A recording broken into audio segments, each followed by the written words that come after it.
Vous vous méfiez lorsque vous étiez secrétaire d'État, vous vous méfiez de Patrick Buisson, de tous ses conseillers qui étaient autour de Nicolas Sarkozy? Pas de tous les conseillers, mais celui-là, oui. Et sa ligne politique surtout. Je vais vous dire, on parle de beaucoup de choses, des fuites, de qui est derrière, est-ce que c'est un complot? Mais il y a une chose qu'on ne dit pas, c'est la dimension politique de cette affaire.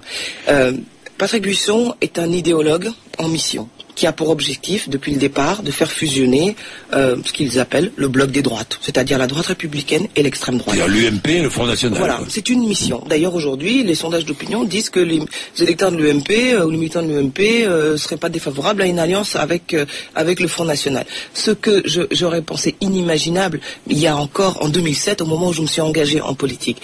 Et cette évolution-là, elle a été profondément politique. Nicolas Sarkozy n'est pas un conservateur. Nicolas Sarkozy n'est pas un extrémiste.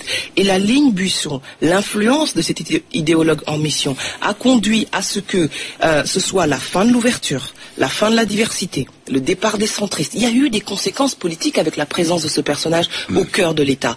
Et donc, Nicolas Sarkozy, qui est un homme de pragmatisme, qui avait réussi à faire la synthèse, pour parler comme M. Hollande, des droites, s'est retrouvé acculé dans une seule de ces droites, la plus conservatrice, la droite légitimiste, la droite des ultras, et de fait entérinant ce que je disais tout à l'heure, la fin de la diversité, la fin des centristes, la fin de l'ouverture, et donc la défaite Nicolas Sarkozy, influençable. Et c'est un homme, je dis. C'est-à-dire que Patrick Buisson, j'ai lu quelques interviews de lui, donne le sentiment d'être un homme intelligent, avec des références historiques.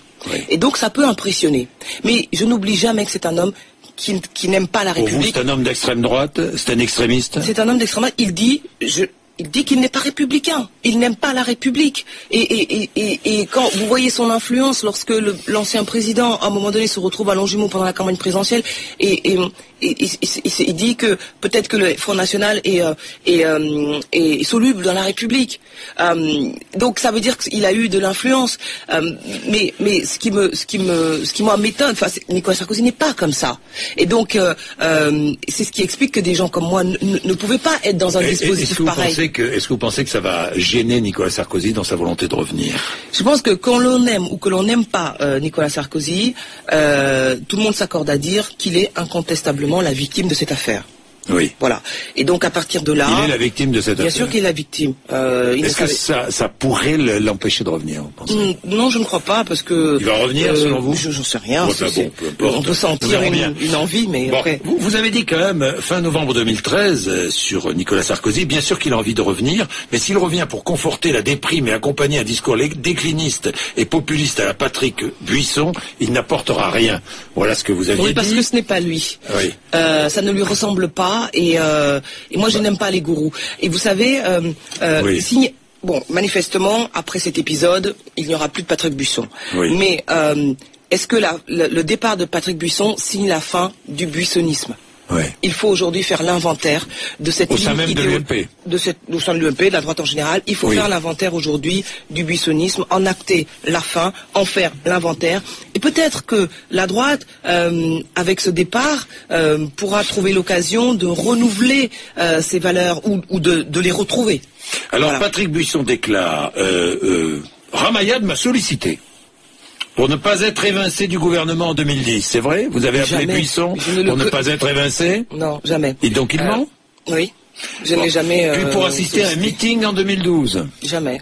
Jamais? Jamais. Donc, non. Bon. Au contraire, on est venu me chercher parce que, rappelez-vous, en 2012, je soutenais Jean-Luc Borloo à la présidentielle et donc, quand il a rallié Nicolas Sarkozy, moi j'étais encore de l'autre côté en train de dire je ne rallie pas tout de suite. Donc, et quand on m'a proposé de faire des meetings et de parler dans ces meetings, j'ai pas voulu le faire parce que j'avais aux législatives un candidat UMP face à moi et je ne comprenais pas pourquoi je devais faire un discours pour l'UMP alors que j'avais un candidat contre moi. Donc ce n'est pas vrai.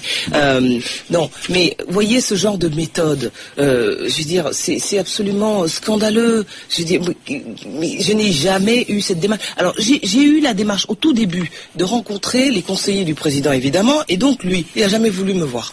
Bon. Pour vous dire la vérité. Ramayad, vous n'avez jamais eu de coup. Au municipal, un second tour entre un candidat socialiste et un candidat FN, vous faites quoi?